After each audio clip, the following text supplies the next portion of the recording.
Welcome to the Grazing Grass Podcast 38. Our mindset has always been to be open to opportunity and to keep our business model as flexible as possible. You're listening to the Grazing Grass Podcast, helping grass farmers learn from grass farmers, and every episode features a grass farmer and their operation. I'm your host, Cal Hardage. And on today's show, we have Jordan Green of J&L Green Fram. Jordan and Laura Green started J&L Green Farm in 2009. On their farm, they raised grass-finished beef, pastured poultry, and forest-raised hogs, which they market directly to the consumer. However, before we talk to Jordan, can you do me a favor? Go to grazinggrass.com and sign up for our email list. We are busy working to improve the website and make it more useful for the community. And the email list is under construction as well. And we get those emails sent out weekly. I'm still trying to tweak them, but they'll be out soon. But enough about that. Let's talk to Jordan. Jordan, we want to welcome you to the Grazing Grass Podcast. We're excited you're on here today. Yeah, thanks for having me. Can you tell us a little bit about yourself and your operation? Sure. So, like you said, my name's Jordan Green, and together with my wife Laura, we started our farm, J&L Green Farm, in 2009. We're what we call a direct-to-retail farm, where we are everything that we are producing is being sold directly to an end customer. So it's very different than a lot of other farms that are supplying into a commodity system, in that we have a production side of the farm, but we also have a marketing, sales, and distribution side as well. Very good. Before we really dive into deep on that, let's jump back to why you even started the farm in 2009. Well, in 2009, I had already decided long before that farming was something I wanted to do with my life. Kind of growing up, I grew up on a large forest and lake preserve in upstate New York, and my parents were homeschool, home birth, home everything. So they had a big garden out back, and so I kind of grew up working in the outdoors, having that um, I guess, love of being outside as part of that growing up experience. And we moved to Virginia in 97, which is when my parents got into, I would say, more of like the homesteading kind of scene. Heard of Joel Salatin, read his books. We went down and visited their farm. This was when Y2K was kind of looming on the horizon, and the end of civilization as we knew it. So we were raising chickens, doing all that kind of stuff, and I ended up getting a job here in our local area, working on a farm, which was a good experience, and that I loved working with the horses and baling hay and doing those kinds of things. But I also worked in their two commercial poultry houses that they had there, and that to me was an unpleasant experience and side of agriculture. Is this commodified CAFO type of livestock production that we see the vast majority of our meats being produced from? So, hopping from there, I got an opportunity to go to Polyface Farm in 2001 and 2 to do their intensive apprenticeship program that they had. And by that time, I knew farming was something I wanted to do as a career. It was something I was very passionate about. And it was a convergence of several things that I really enjoyed doing. And it was kind of the sum of the formulation of a lot of things that I enjoy. But there was another thing that I kind of had in my back pocket that I also wanted to do, and that was to go to the Marine Corps. And so that was a bug that was just kind of planted in my mind at some point. And I tried to join in 2001, a little bit before even 9/11. But at that point, I was homeschooled K through 12, and at that point, DoD was treating homeschoolers as the equivalent of high school dropouts. So it was very hard to get a contract and actually go to serve in the military. So I did the Polyface thing first. 2003, DoD changed that policy to where homeschoolers were now considered tier 1 recruits, and so I was able to go in and get a decent contract. And so me and a buddy of mine, we went off to boot camp together in 2004 and did 5 years in the Marine Corps and kind of scratched that itch and got it out of my system and said, all right, now I'm ready to go start the farm and chase that thing for the next 20, 30, 40 years. I don't know. We'll see. That was kind of my journey into it. And thank you for your service. We greatly appreciate that. Oh, the joke I kind of make about it is, thank everyone for paying your taxes, because it was one of the most interesting and fun jobs I had, and also at times the most frustrating job. That you are stretched in so many different directions that it's a very foundational experience to jump into something else, with your life off of. So I'm very appreciative of the opportunity that was given to me by this country to serve in that way. Oh, yes, yes. So you got out of Marine Corps, and did you start looking for a farm at that point? No, we had been formulating our plan to start our farm probably 18 months before I got out. Oh, yes. I actually did some of the work on building the business even on my last deployments, because we knew, this was something. If you're going to stay in the military for more than one enlistment, you need to do a full 20. You might as well just make it a career. And I knew that wasn't what I wanted to do. So by the time I got out in August of 2009, we already had a farm lined up for us to lease.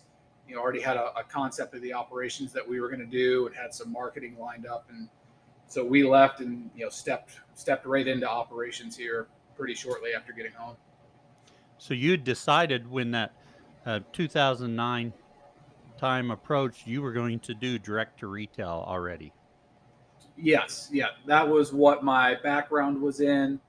Um, you know, Especially coming through Polyface's program, but even before that, we did some direct to retail of goat cheese and chickens and eggs and things like that. So I already had a decent amount of experience for someone at that level at that point, and direct to retail was really the only path that we considered as a viable outlet for us to build a business. Oh, that makes sense. Yes. And you get the land. What's your first thing to do? Well, I mean, our first thing was to set up a shed for some pigs, because that was the first operation we were really stepping into. Shortly after that, we put up a hoop house and started brooding some egg laying chickens and ducks, because that was kind of our next thing. And we were leasing a 200-acre farm, is what we started out on, and we started managing the herd of cows that the owners had that were kind of just continuously grazing the farm. We started doing some rotational grazing with them. That was kind of our first steps. We certainly made some mistakes in starting out, but getting product to market was the focus of the first 6 months, because that's where your cash flow comes from, and that was the direction that we had to go as quickly as we could. Without cash flow, your business is dead. Very true.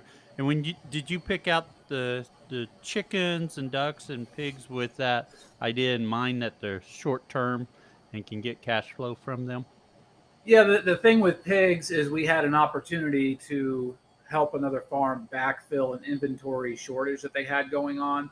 So we didn't even have to necessarily find a direct market for all of our product at the beginning. And that gave us some efficiency in the size of the groups that we were running, that we could grow out 30 pigs in a group, and we knew 20 of them we would sell right away to this other farm, and 10 of them we could raise out, we could cut out for ourselves and have to take to the farmers markets and things like that.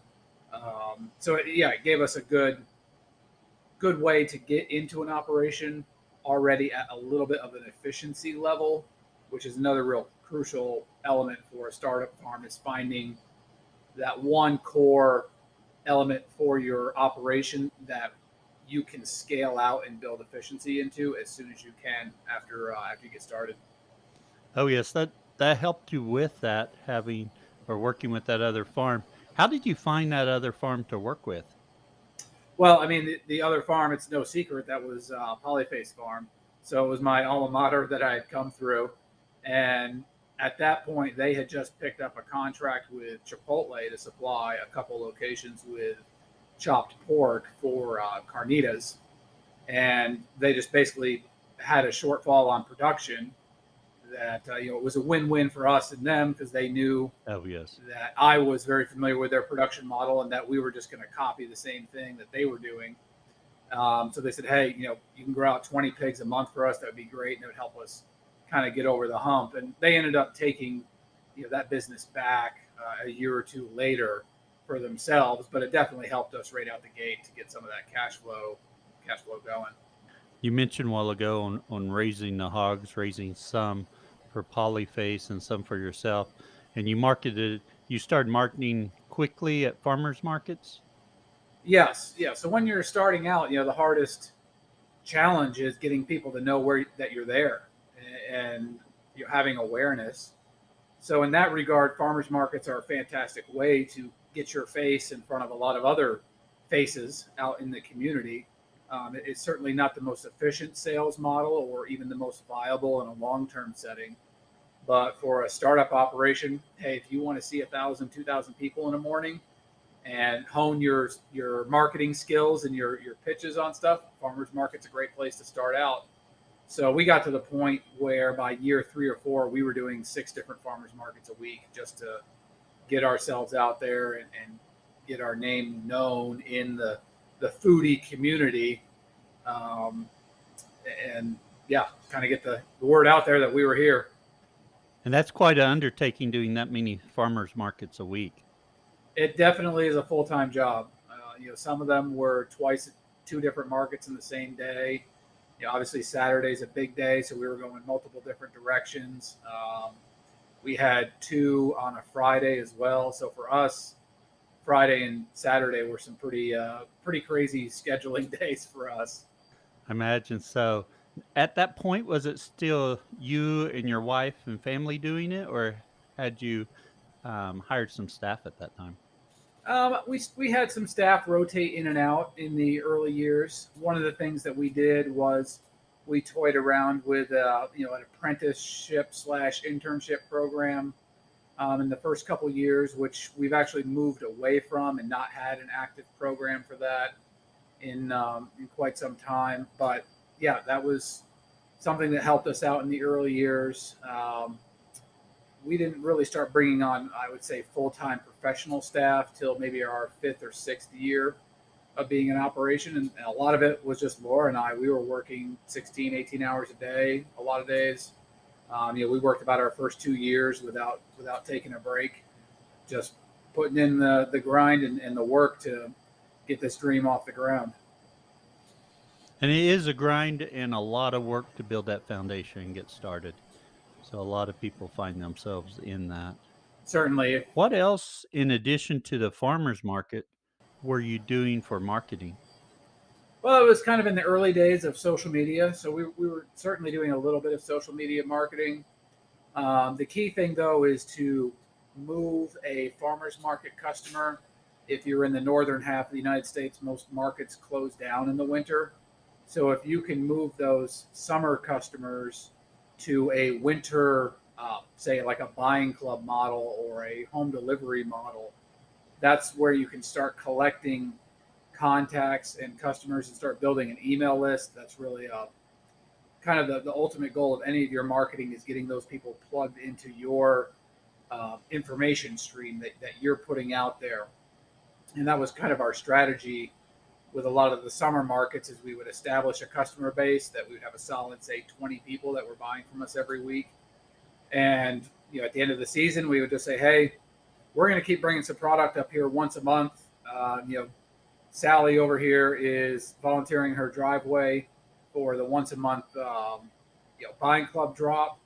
And if you guys want to order from us, initially in the early days, it was they would just text or email their order into us, and we've since moved that into an e-commerce ordering system. But you do what you got to do in the early days to establish that steady presence and product availability for your customers and cash flow for your business. And that was certainly our goal at any farmers markets we did, was to bring that customer into the fold of our business. And when you started with your farmers markets, you had pork and chicken and duck. Were you selling processed chickens and processed ducks? Anything else? Yeah, so we had by the cut beef and pork pretty early on. Oh, okay. Chicken we added, I think, in our third year, so we started having whole chicken and then doing cut ups of that. Ducks were primarily for eggs, so we did a lot of duck eggs, a lot of chicken eggs, and then we added turkey. I guess would be the last product that we added. What was a real hit for us at a couple of the farmers markets was value added products. So we got to the point where our biggest Saturday morning market, we were taking. You usually have a lot of surplus of sausage when you do pigs, so we were getting sausage made into sausage patties. And then when you have egg-laying chickens, of course, you have little peewee eggs, either from your pullets or just the random ones that your hens lay. And so we value added both of those things into a sausage, egg, and cheese muffin. And kind of a good day for us, we would be selling about 400 of those things on a Saturday morning. At $4 a pop. This was back in 5-6 years ago. So we were making a couple $1,000 just on value adding a low end product, which is the beauty of a direct to retail thing. You can turn a low end product into a high end product. The closer you can move it towards ready to eat, consumption right now for your clients. And so that was a good lesson for us early on in the power of value add. Oh, yes. I have to think about the farmers markets I go to. I would love for them to do a little bit more value added stuff. And I'm talking about me as a consumer going. I can see how that would be beneficial. I'm kind of curious about your duck eggs. Did they sell pretty good? They sold decently well, but the margin was not there. Ducks are a particular animal, I would say, to farm, to raise. They're very, of course, they love water. They have really no aversion to being shocked by electric fences, so they're pretty hard to contain. And to me, I call them the ridiculous animal. That if you can think of something ridiculous, a large group of ducks will probably do it. And they don't lay in nesting boxes either. So every day is an Easter egg hunt of Oh, finding yeah. where the ducks hid their eggs, because they will bury them in the grass really well. And so it's very labor intensive to do duck eggs, and the scale really wasn't there. And so by the time we hit a natural break in how our business was operating, where we could walk away from ducks, everyone was like, "Yes, I think we're ready to take a break from ducks." And that was 5 years ago, and no one's missed them since. So Oh, yeah. that gives you an idea. Well, I find duck eggs interesting because there's a couple people at the place where I work. They always have some duck eggs for sale. And I've never, I mean, we've had a few ducks. Usually we have them for a little while and then we feed the coyotes with them. It just hasn't worked out well for us. But I've never really considered duck eggs, selling them because, well, from one, my wife's not a big fan, so I don't even have any duck eggs for the house. So I just think that's a little interesting. It's something a little bit different, but another niche that someone can be considering. Absolutely. Now, I want to get to your operation and what you're doing there, but I think this conversation about marketing is so important. As we had Will Harris from White Oak Pastures on a early episode, and he was talking about the three legs of farm production, and then that marketing one, which I think so many people that's really good at production struggle with that marketing one. And I say even I say that because that's a struggle of mine. We do commodity. We just sell through a local sale barn. Just because, well, the marketing's not the easiest for us. So I think other people suffer from that too. So I think that's really good information about marketing. Before we transition more to what you're doing on your operation, you have a few more words on or thoughts on marketing to share? Well, you're absolutely right that it is not, it's not the easy path to market all of your own products, and certainly the way that a lot of ag is set up right now is fairly prohibitive of your average farmer going out on their own and saying, "Hey, I want to market my own stuff." Virtually impossible to do with dairy products right now. Very difficult to do with any of your um, poultry products, and still somewhat difficult to do with red meats.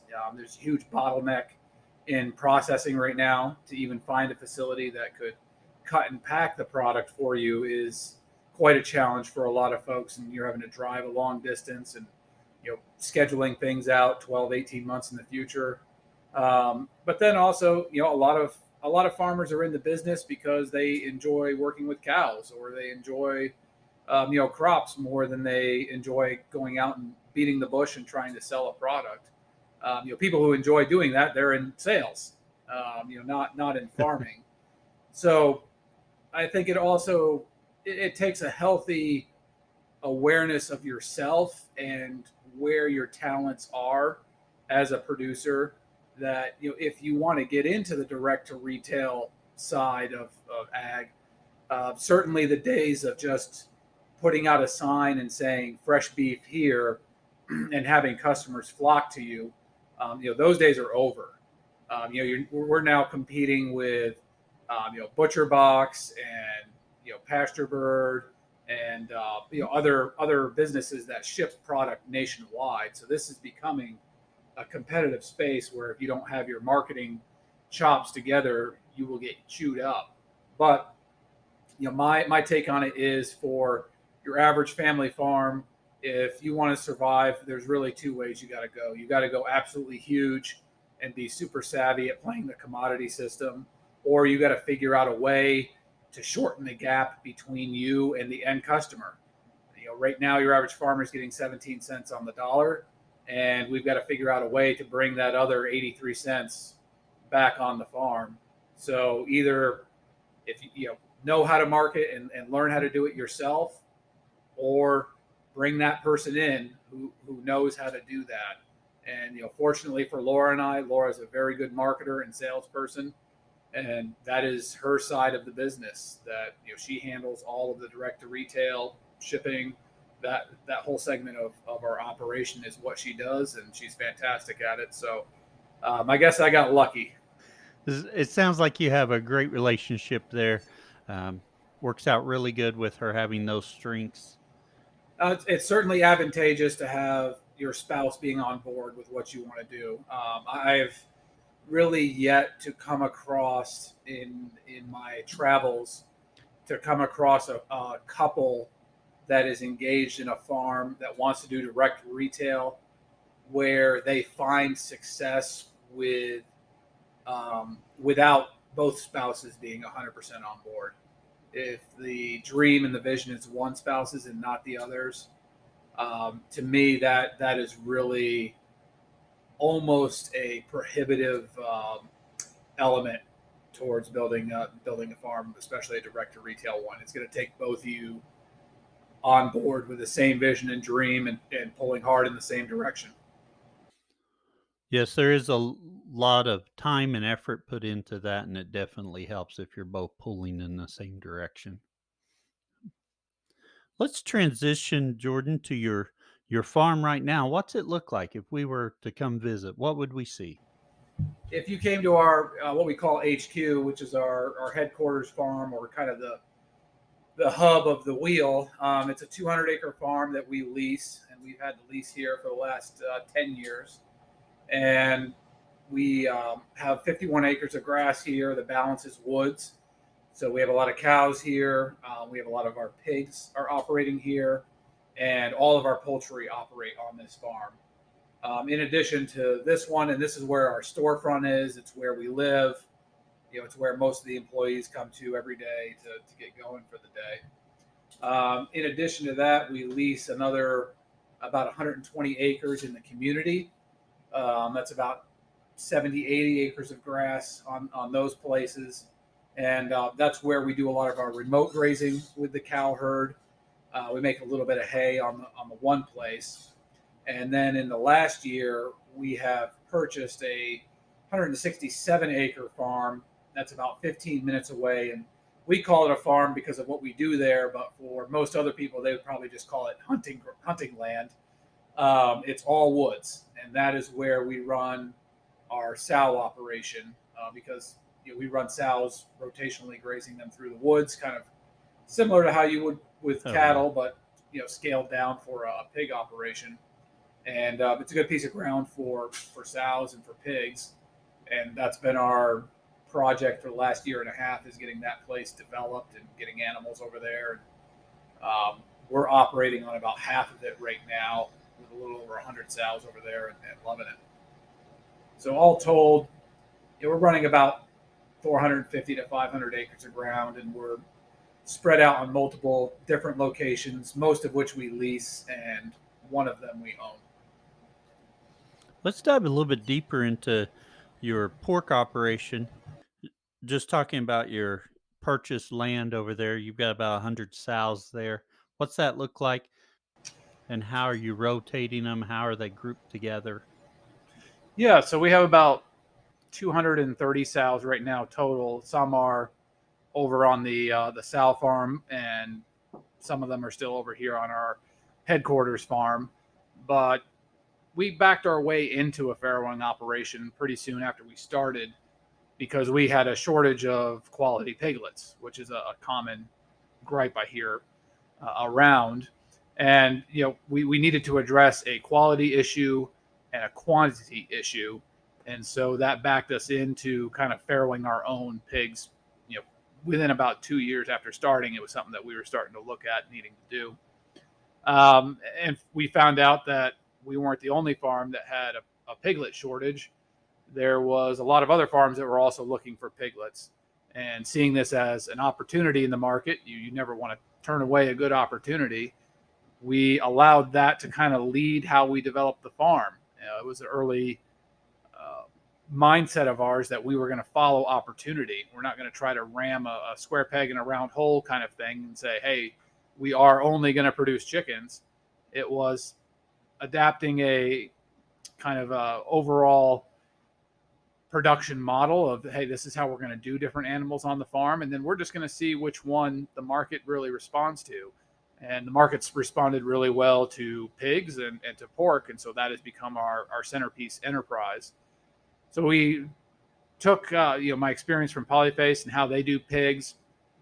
A book that was good reading early on is one called Dirt Hog, and some other ones that are out there that kind of go over how pigs used to be raised, which was outdoors, and they were on pasture, and they were in the woods, and not in these big confinement buildings. And from there, we really just started some trial and error of figuring out what kind of genetics work, what kind of management protocols work, how to train pigs properly to fence to where we can keep groups of sows in with a single strand of fence, just like you would a group of cows. But it's a training process that you have to put them through, figuring out how to farrow, and then figuring out how to farrow year round in cold weather and in hot weather, and the different things you got to do to make all of that work. And that kind of brought us to where we are now, where we're probably one of the bigger farrowing operations east of the Mississippi, I would wager. And we finish out a lot of the pigs for ourselves, but we also primarily supply piglets to a lot of other pasture-based farms on the East Coast. And it's a lot of what I do every day is working with and on that operation. Let's unpack a couple things on that. One, you mentioned the breeds and genetics. What kind of breeds did you start with? What do you have going? What are you finding? Yeah, that's a good question. So we started out primarily by looking at the pigs that we were buying and saying, all right, whose pigs are the best for what we do, because we were doing feeder to finish in the woods. And we just took the best females out of those groups and said, all right, we're starting with you guys. And so we really didn't go out and get registered stock anywhere. We just took the best of what was available to us locally and started our work from there. I think we got this one particular breeder that only had 4 sows. They weren't big at all, but they were good piglets. I think we got her to save a boarling for us, and that's kind of what we started off with. So our foundation was Hampshire and Duroc. There was a little bit of Yorkshire in there, and we quickly bred the Yorkshire influence out. We found that they don't do well in the sun. Obviously, they sunburn really bad. and B, they just had some cranky kind of attitude genetics. Maybe it was specific to these Yorks, or I don't know, but we kind of moved away from that. And we've operated largely a closed herd for the last 10 years. We did bring in a little bit of Hereford genetics a couple years ago to experiment with. So we brought in some Hereford gilts. And so we have a little bit of that genetic influence in our herd now. But outside of that, we've just kept it closed, basically doing a line breeding program, weeding out bad genetics and selecting for the things we want, which is, very low intervention on birthing for the sows, large litters, good mothering instincts, and we want a 300-pound grow out at 8 months of age. And outside of that, we don't care if they're black, red, striped, polka dotted, or whatever, because it doesn't matter when the pork chops is on your plate. Very true. Very true. On those, you talked about easy farrowing, large litters. What is your farrowing operation look like? Are they farrowing on pasture? You putting them in crates? How's that going? Yeah, so we don't farrow in crates at all. They are farrowing out on the pasture or in the woods. Now we do, take care of the sows when they are in what we call their farrowing window. This is when we put the boars in. Of course, we mark the calendar 115 days in the future. And when that group of sows, maybe I should have put this in a little bit earlier, that these 230 sows are all not running in one big gaggle. We have what we call sow sets, which is a homogeneous and autonomous group of sows. Typically, it's about 18 to 22 sows that are in that group. And they are rotationally grazed on about an 8-acre, what we would call lane, running through the woods. So usually it's got a road going down the middle. It's an old logging trail. And that sow set is autonomous from every other sow set on the farm. In the perfect world, they never even see each other. And so that gives us small scale control over what we do with breeding and the different sets that we have. But we breed and farrow and wean on a monthly basis. So there's always something going on with the farrowing operation. But with a particular group, when they're about to farrow, 9 months out of the year, we're just putting some junk round bales in the paddock where they're going to be when they start farrowing. And so they'll tear those bales up to build their nests. And, each one will kind of build its nest wherever she wants. We do have a position on our farm that is called our farrowing nanny. And so that's a local lady that enjoys just working with birthing pigs. But her job is largely just to sit there and monitor them when they're birthing to make sure, nothing bad happens. And if a piglet pops out and, has a bunch of fluid on his face, to wipe it off and get him over to the teat. But that's the extent of the intervention that is acceptable to us. Occasionally we do have to pull piglets and do those things, but we are selecting for sows that take care of their own business, and they've done really well at. We've farrowed. We don't use heat lamps. We've farrowed all the way down to 10 degrees below zero, and had success doing that. And again, relearning a lot of probably what was very old swine husbandry. Pigs have been obviously farrowing piglets for eons without human intervention, and our job is just to try to get her to retain more piglets from that litter. But pigs are very capable of farrowing in all types of weather conditions, and their litter surviving. It's just our job to manage correctly, to breed correctly, and give the sow the tools she needs to be a successful mother. When you have these sow sets, are they all farrowing about the same time? No, they're all on offsetting schedules. So any particular month, we have 1 to 2 sets that are farrowing. And maybe I worded that wrong. Oh, the sows inside of the set. Yes. Yeah. So everything. Yeah, the sows inside of a set, are they all farrowing? Yes, everything in a sow set they do as a group. So when we breed, we put 2 boars in. We run our boars in pairs. So when we want to breed them, we put 2 boars in there. They'll be in there for a minimum of 6 weeks. Typically, everyone will farrow within about 2 to 3 weeks of each other. And we'll have a few outliers that might happen later. But yes, everything operates around the group in a group function. So they breed together, they all farrow together, and typically we wean all of their pigs within about a 2-week window as well. How many litters are you expecting your sow to have each year? So we plan for 2. Kind of the industry standard is 5 litters in 2 years, so 2.5 litters a year. But we let the piglets nurse a little bit longer. We give the sows a little bit of a break between litters. So for us, we plan for them to farrow twice a year. How long do you leave them on the sow before you wean? We wean anywhere from 7 to 8 weeks. Obviously the sow that farrowed first, her piglets are going to be a little bit older when we go to wean, and ones that Right. farrowed later are going to be a little bit younger. So we've kind of gone to a little bit of a hybrid model that when we wean, we're size selecting. So we're trying to wean them at say 25 pounds plus or minus a little bit, and we set up a weaning pen which is away from the mothers, and we'll go in and catch all of those bigger piglets. Will be what we do in the first couple days, and maybe we'll come back 4 or 5 days later, catch a much bigger group of them, which is kind of the majority of what the piglets are. But we might let the bottom, say 15 or 20 piglets stay with that group a few more weeks as they're kind of going through that post farrowing recovery phase before we breed them again. And then we'll just come catch them and put them in another weaning pen. And those last 20, they've had it great because they've gone from having 150 other piglets that they're having to compete with milk for, and now all of a sudden they're the only ones there left to nurse all those sows. So they fatten up pretty quick at the end. Oh, yeah, imagine so. And when you move them, you get them weaned. Are you growing them out on that farm, or once they're weaned, you move them somewhere else?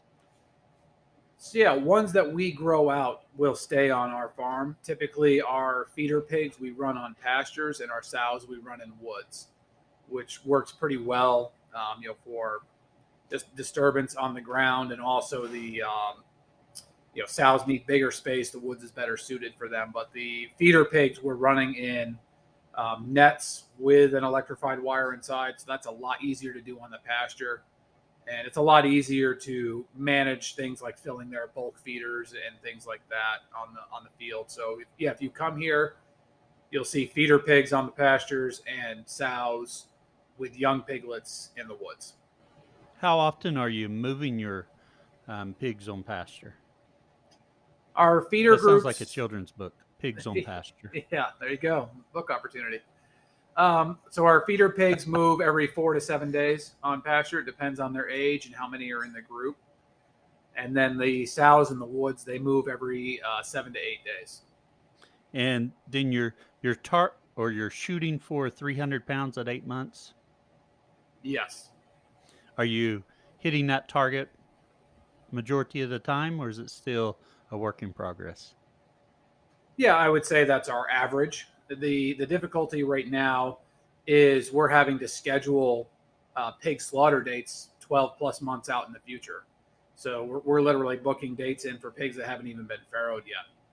So we might be obliged to send in pigs that are only 250 pounds, live weight, because that's when our dates are coming up. And so it is what it is. Or we might have to send them in and they're 360 pounds and they're real chunky. So that's really kind of the controlling factor on our slaughter size right now, is a schedule that we're having to set up way in the future. Right, and I assume that's throughout much of the country. I know processors around here, scheduling out is just crazy. Pretty much everyone I've talked to, that's what they're dealing with. Yep. In addition to your pigs, you have some poultry and you have beef cattle. Yeah. So we raised a little over 10,000 broiler chickens this year, 600 turkeys, and then we graze anywhere from 60 to 70 cows as well. And a cow calf operation on your cows? No, we actually only do a finishing operation. Oh, okay. Yeah, we basically have to prioritize the limited pasture that we have towards finishing, in order to get anything close to the volume that we need. So I would love to have a cow calf someday, but the economics of it really don't pencil out for the scale that we're at, and I'm still waiting for my ship to come in and someone to inherit me about 1,500 acres of grass around here. That make me Yeah. that make me a happy camper in the cow department. Right, it would. So you're buying feeder calves and growing them out. the processing size? Yeah, we're doing a little bit of a hybrid model here. That because we're direct to retail, we can sell, say, 2 cows worth of ground beef for every one of steak. So if we only bought Oh, yeah. feeder calves in and fed them out, or finished them out on grass, we would actually be short on things like your standard roasts and ground beef, and maybe have a little bit of overage on the steak side. Most direct to retail farms that do beef, you end up with an over demand on one side. Either you are chronically out of steak or you're chronically out of ground beef. And the challenge is to always try to find a balance.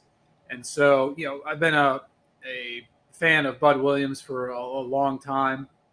I know his daughter Tina and her husband Richard, and been to a couple of their schools. And I'm a big proponent of his sell by model, and that there's always an undervalued animal on the market and there's always an overvalued animal on the market.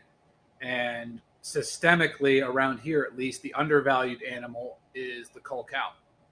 That we're surrounded by cow calf operations, and what's worthless to them is a cow that doesn't breed, or an older cow that's kind of hitting retirement age. And so I think it was about 5-6 years ago, started kicking around this idea of, hey, we're buying in 500-600 pound, feeder calves every year, and then having to graze them out for another 12-18 months to hit a slaughter weight. We can buy a 1,200-pound cull cow for the same money or less, and she's already put all that weight on somebody else's farm. So I don't have to worry about growing her out. I just have to finish her. And seeing how, we were buying in calves already and finishing them out for 12 months, the logic was, well, what's the difference if we buy an old cow and finish her out for 12 months? We're adhering to the same production protocols that we are telling our customers. And so we started experimenting around with going to local sales, and then also with cow-calf producers around us, telling them, hey, if you got good condition old cows, we'll pay you top dollar for them on the market, but we want to bring them back here. And it's turned out to be incredibly successful for us. That just gauging the local sales that I go through, maybe about 10 to 15% of the animals that are going through the pound sale is the kind of cow that we're looking for. She's 1,000 to 1,200 pounds. Not thin, but not super fat either. She's obviously been working her whole life, but still is in good condition. She's either just been cut out of the herd because she didn't breed last time, or a lot of times people just take a trailer load of the cows to the sale because they got to pay a bill or something like that. And so we put together these groups of cull cows in the fall. We'll evaluate them for the first month. Anyone who looks like they're going to have an issue, we'll just take them back to the sale and get rid of them again, as fast as we can. And then we'll have this herd put together of, 40 to 50 old cows or cull cows. Some of them are younger ones that just didn't breed. And we will treat them like a finishing herd for a year. So they'll get moved every day on pasture. They're on our high quality, fescue, orchard grass, and clover pasture. We also drill in a lot of sorghum Sudan grass. We have a good mineral protocol. We worm them before they come here. And we found these old cows, they'll put on 200-300 pounds of gain in a year when you treat them like a finishing cow instead of pushing them hard like it's a cow-calf operation. And what I really like is old cows really aren't in a big hurry to go anywhere either. They know the deal. They train pretty well to fence. And so they're a lot easier to manage than a group of 60 to 70, 600-pound heifers. That's like taking teenagers on a caffeine and sugar fueled, binge to the movie theater. So I'll take old cows any day. I love handling these old girls. And we've actually found that about 40% of them will drop a calf while they're here, which to us is just a cherry on top, that we can buy 40, 50 old cows in the fall. And the next fall, we're going to take 15 to 20 calves to the market that they gave us. So we're going to get a little bump of cash there, and still get to harvest the old cow to help fill our freezers. So it's been a real enjoyable exercise and learning process of solving a problem on our marketing side where we needed more ground beef and stew beef and kind of these basic beef cuts, but also to employ those techniques that Bud Williams taught about. Hey, look for that undervalued animal at the sale. Yeah, it sounds like you've done a great job of identifying that undervalued animal in your market and how to increase her value. Absolutely, and it really only works with direct to retail. I understand if if you're growing out or feeding back into the sale barn, it's probably not a production model that works very well for you. But for us, it really hit unique problems that we had and unique opportunities. And so, if you come out to our farm, you're going to see a herd of old-looking cows. As we start to wrap up this session, I think we could talk for quite a while longer. There's lots we did not even touch on, but we're going to have to move on. So, couple things before we get to the overgrazing section. One of them, what are some of the challenges you faced on your farm getting it started and getting it to the point where it is now? Yeah, I mean, there's a lot of lessons to learn along the way. I'd say a continual challenge is keeping yourself in the right mindset as an ownership element and as leaders of an operation, especially if you have employees, that it is on you to develop yourself not only as a producer but as a leader of other people. That staff and labor is a big problem on a lot of farms. And I think many times we like to sit around and complain about it and say, oh, there's no help out there. No one wants to farm. When maybe it's more of an issue of you're just not a good person to work for. And so it's always a challenge to keep your own ego in check and realize that part of doing this and part of being a business owner is not just learning how to manage cows or move pigs. It's learning how to be a leader of people. And the people that are on your team are who is going to propel you forward to success. Even if the team is just you, your spouse, and your couple kids, those are people that you're leading that are going to help you build towards your success if you're the kind of leader that they want to follow. And that's something that is always on my mind. Is there's a phrase out there that a guy who's written several books and is a friend of mine, his name's Leif Babin. He says there's no bad teams, there's only bad leaders. And so that's something that always is in the front of my mind. Is a good leader is going to have a good team, because if there's a bad member on the team, they're going to get rid of that person. So a good leader is going to take care of the team, and if there are problems going on, it does come back to you as the leader. Outside of that, other problems are solvable, really. Capitalization problems, production problems, finding enough land, even things like processing problems. Those are all solvable if you've got good leadership, and as a leader, you're staying humble and keeping your ego in check. Those things can be overcome. Very good. I think you bring up some excellent points there, just talking about leadership. And I've heard that quote before, that there's not bad teams, just bad leaders. Yeah, that's a good one. I paraphrased a little bit, so I didn't get it quite right. So as we look towards the future, where do you see J&L Green Farm going? Man, I've got no idea. If I had a crystal ball, I'd be a multimillionaire by now. I would have had about $3 million worth of product in the freezer for last spring and cash. Right. I don't know. Kind of our mindset has always been to be open to opportunity and to keep our business model as flexible as possible. It was one of the things I think that's really hurt the agricultural community in the United States is the extreme rigidity of our production models. That, say you're running a big dairy. Well, you pretty much can only do dairy because you probably have a lot of debt out to build that huge parlor that you're using. Same in the poultry industry. You've got a lot of dead out to build that poultry house, and you're locked in to a very rigid production model where you can't change with the market because your hands are tied. And our approach has been to have as much flexibility built into what we're doing as we possibly can. I would rather have an 80% solution from an infrastructure or production end, but it can be used for two different species than to have a 100% dialed in perfect production model or piece of gear or piece of infrastructure that can only be used for one.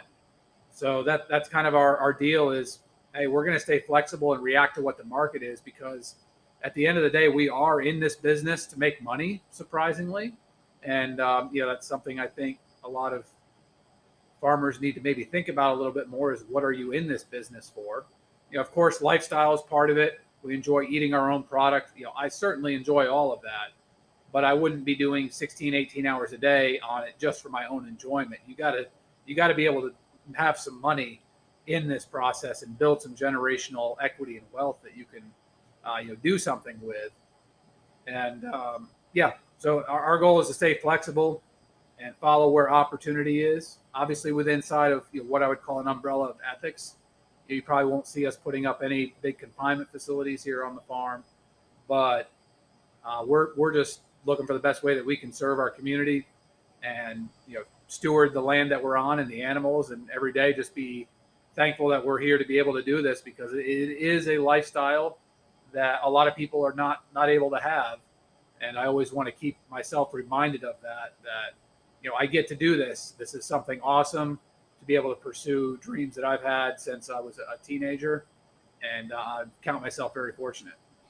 Very good. And I think some of the things you point out right there about the flexibility and stuff is going to lead into our next section, our overgrazing section, where we take a deep dive into something you're doing on your farm, or practice, philosophy, or something, just so we get a better feel for it. And for today, I think we're going to talk about another business you have. Yeah, I'll talk about whatever you'd like, but sure, we can talk about.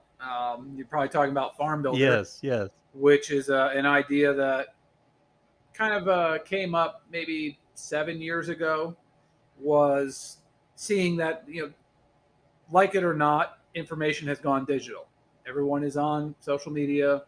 You're on YouTube, listening to podcasts like this one, and this is the pioneering edge of information dissemination now. Certainly there's still value in books and magazines and things, but when people are looking into researching something, they're going to look at YouTube more than likely.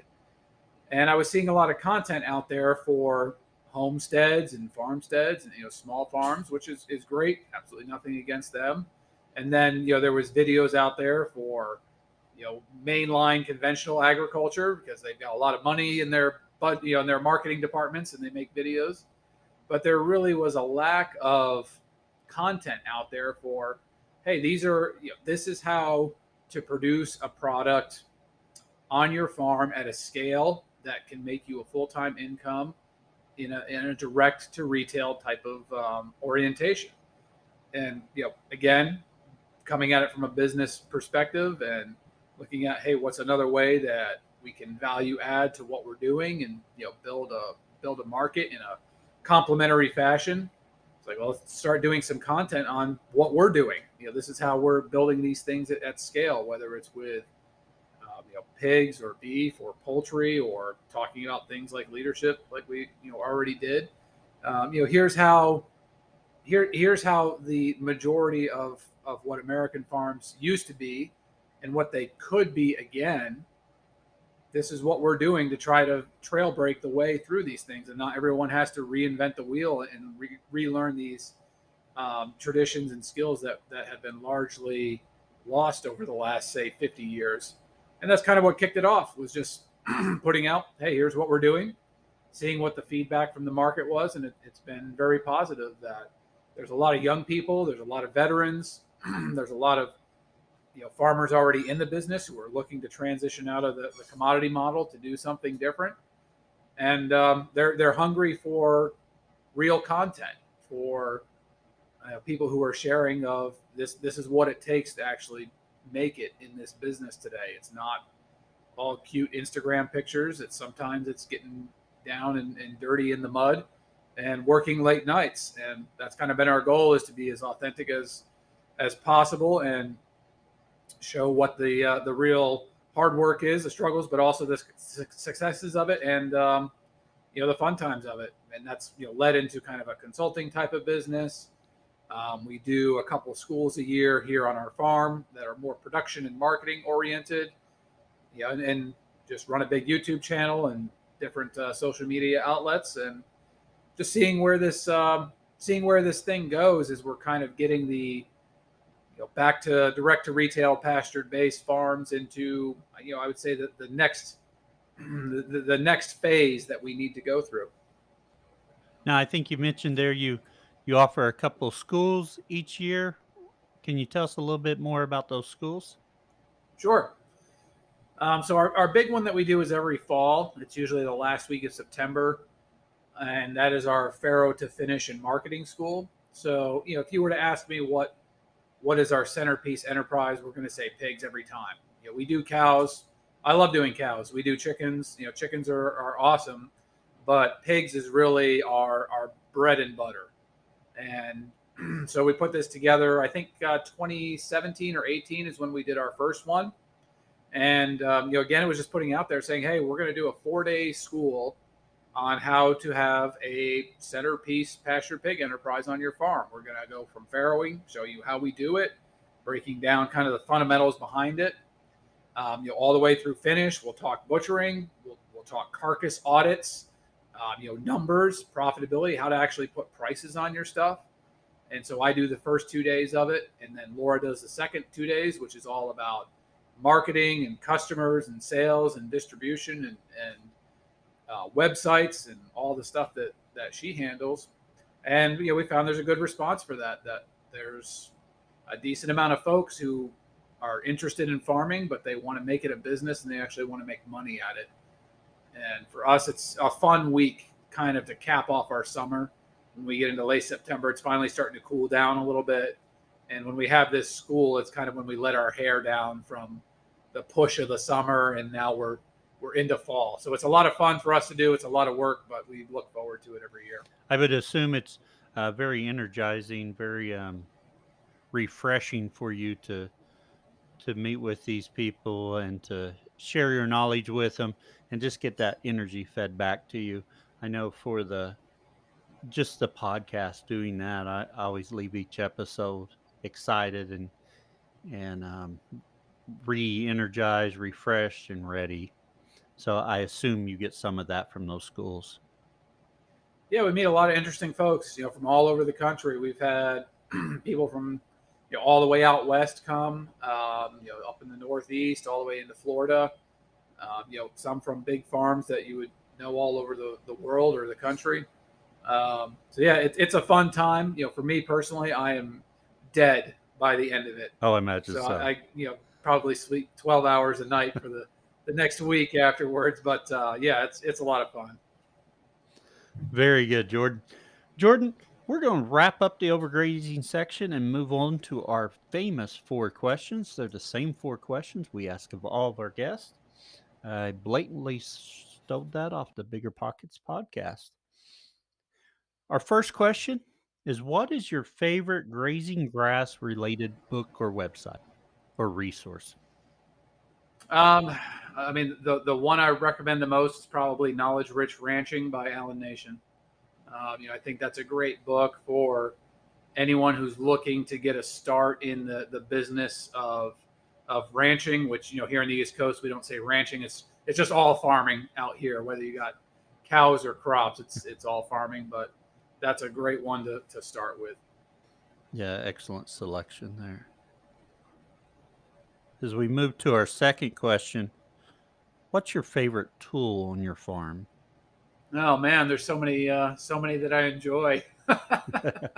I mean, favorite tool is probably going to be a chainsaw. If I'm being 100% truthful, I know that has basically nothing to do with grazing and grass management, but I am at heart a chainsaw guy. Probably the most useful tool is definitely going to be solar fence energizers and fence testers. Like that is a revolutionary piece of technology for pasture management. And you got right there one of the tools that gets brought up occasionally, the energizers. And you brought up a tool that's never gets brought up, That's right. the chainsaw. Um, I'm glad you enjoy a chainsaw. I've spent too much time with one, and they are not my favorite. Everyone's got to have a favorite. Oh, yeah, right. Our third question: what would you tell someone just getting started? So what I'm telling people who are coming into the direct to retail side, which that's where we're oriented, so that's where a lot of questions are coming from, is this crowd trying to break into the direct to retail. And what I tell them to start with is actually not farming.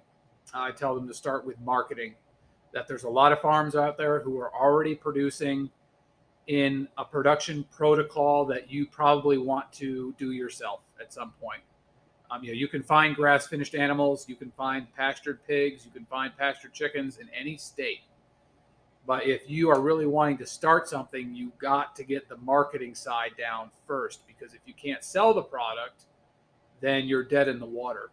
So my encouragement for new people is find a farm that's already doing it and tell them, hey, I want to buy one beef a month, three pigs, 200 chickens, whatever it is. Align yourself with a farm that's already producing and has already figured out the production side, because they'll give you a wholesale price list and you will know precisely what it's going to cost for you to get a beef or to get a pig or to get a chicken. And then it's very easy math from there to put what your margin above that needs to be, whatever processing has to happen, different expenses, and go out in the world and start selling. Because if you can't sell their stuff at a farmer's market, you're not going to be able to sell your stuff. And so if you can do that for, say, 2 years and build up a great customer list while you're out there, you can pull out all the stops. You're telling the customers your story of, hey, it's our dream to start a farm. Right now, we're getting product from these guys and we're selling it and we're trying to build up our customer list. And it's our plan to buy this farm over here or rent it, in 2 years, if the market is there, and we really would love it if you guys would come on board and help us. I mean, there's a great story that you could sell with it.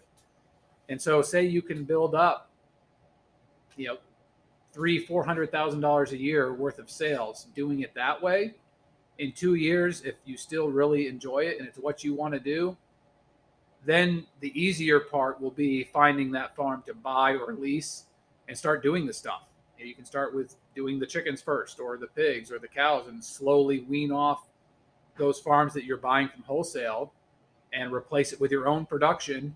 And guess what? You've never had a hiccup in your cash flow. And that's the more, I would say, the number one struggle for startup operations is getting steady and consistent cash flow, especially when you look at the expenses that come with livestock production.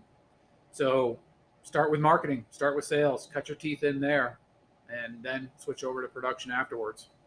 I think that's really excellent advice and something that may be a little different than what we hear often. But to be honest, the marketing is where people are going to struggle more. Production, you can figure out. There's lots of resources out there. But yeah, if you find a farm that's producing what you can market out there and get out there and market, build that email list, you're so far ahead of the game. Yeah. Yeah. And the business side of it is it allows you to rotate your capital faster. If you've got $100,000, say, to start a business with, and you get into cow calf, well, it's 30 months out before you harvest that first beef. And so that's a 30-month capital rotation. Whereas if you're buying a finished beef every month or two every month from a guy who already knows what he's doing and has good quality beef coming out, well, you're rotating your capital every 1 to 2 months then, instead of every 30 months. So it's a good way that you can build up whatever capital you're bringing in you could probably come out the hind end of those 2 years with more money in the bank than what you started with. And so you even have even a bigger chunk to start your production. Oh, yes. Yeah. And Jordan, our last question, where can others find out more about you? I mean, we're all up in the socials, so you can follow the farm anywhere. Just put in J&L Green Farm or J&L Green Farm, and you'll find us on Facebook and Instagram primarily. Of course, you can check out the website for the farm, so it's jlgreenfarm.com. And then with FarmBuilder, if you want to find me there, that's again Facebook, Instagram, YouTube, even on TikTok now. Just all over the place. Just put in FarmBuilder, and that'll pull us up. You can check out that website at farmbuilder.us. Very good, Jordan. Jordan, we really appreciate you coming on and sharing. We did not make it as far into our questions as we wanted, but I think you shared lots of knowledge that will really benefit our audience. All right, we'll come back around someday. Sounds like a plan. You're listening to the Grazing Grass Podcast, helping grass farmers learn from grass farmers. And every episode features a grass farmer and their operation. You can find the Grazing Grass Podcast on Facebook, Twitter, and Instagram, and we encourage you to share our posts. We appreciate you sharing about our podcast. Are you a grass farmer? Would you be interested in sharing your story? Ooh, would you be interested in sharing your story, your journey with our listeners? Go to grazinggrass.com and click on the Be Our Guest link. Fill out the form and we'll be in touch. Until next time, keep on grazing grass. Hey there, listeners. We appreciate you tuning in and want to continue bringing you the best content we can. But producing a podcast takes a lot of time and effort, so we need your support. You can help us out by joining the Grazing Grass community and becoming a supporter for exclusive content and early releases. Also, you can buy our merch to show your love for the show, or by using our affiliate links to purchase products or services we recommend. If you can't support us financially, please spread the word and tell others about our show. Thank you for your support, and we can't wait to bring you more great conversations from grass farmers like you.